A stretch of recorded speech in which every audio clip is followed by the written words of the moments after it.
আমার প্রিয় স্কুলের নাম সারিয়াম যশোধর উচ্চ মাধ্যমিক। এটা শুধু একটা শিক্ষা প্রতিষ্ঠান নয়, এটা আমার দ্বিতীয় পরিবার, আমার স্মৃতির অমূল্য ভাণ্ডার।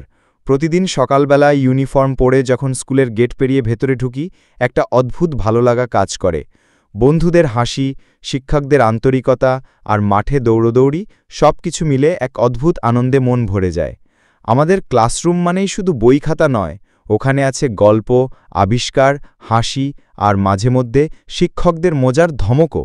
আমার প্রিয় শিক্ষিকা ঋতুপর্ণা দত্ত, আমাদের প্রধান শিক্ষিকার নাম ঋতুপর্ণা দত্ত। উনি শুধু পড়ান না, শেখান কিভাবে মানুষ হতে হয়।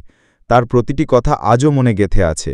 স্কুলের বার্ষিক অনুষ্ঠান, খেলাধুলা, সুবর্ণ জয়ন্তী, ফুটবল প্রতিযোগিতা, ক্রিকেট প্রতিযোগিতা, পিটি প্রতিযোগিতা, 200 মিটার দৌড় প্রতিযোগিতা, হাই জাম্প লং জাম্প প্রতিযোগিতা, ছোটদের জন্য রয়েছে আলু করা দৌড় প্রতিযোগিতা, কাবাডি প্রতিযোগিতা, ভলিবল প্রতিযোগিতা, নিজের ট্যালেন্ট দেখানো প্রতিযোগিতা যেমন কবিতা আবৃত্তি, গান গাওয়া, আরও বিভিন্ন ধরনের অনুষ্ঠানের রঙ্গমঞ্চ হয়ে ওঠে সেই দিন। এসব যেন ছোট ছোট উৎসব, যা আমাদের জীবনকে রঙিন করে তোলে। আর সবচেয়ে বড় কথা, এখানেই আমি শিখেছি কিভাবে স্বপ্ন দেখতে হয়। এই স্কুল আমাকে কেবল অঙ্ক, বাংলা, ইংরেজি শেখায়নি, শিখিয়েছে বন্ধুত্ব, শ্রদ্ধা আর দায়িত্ব। এখানকার প্রতিটি দেয়াল, বেঞ্চ, এমনকি স্কুল মাঠটাও যেন আমার জীবনে অংশ হয়ে গেছে।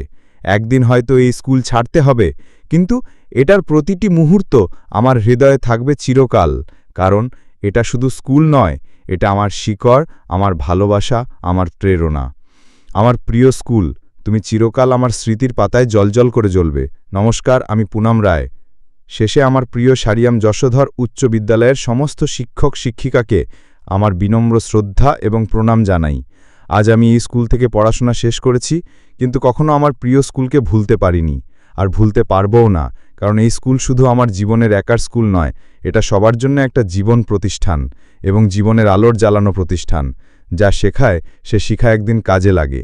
মাঝে মধ্যে আমি ফেসবুকে স্ট্যাটাস দেই আমার প্রিয় স্কুলের ছবিকে নিয়ে, কিন্তু যারা জীবনে প্রথম স্কুলকে মিস করেছেন, শুধু তারাই এই গল্পটি শুনতে মজা পাবেন।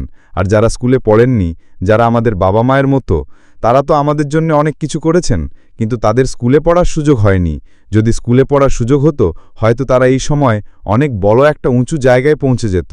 কিন্তু তখনকার সময়েই এত কিছু ছিল না।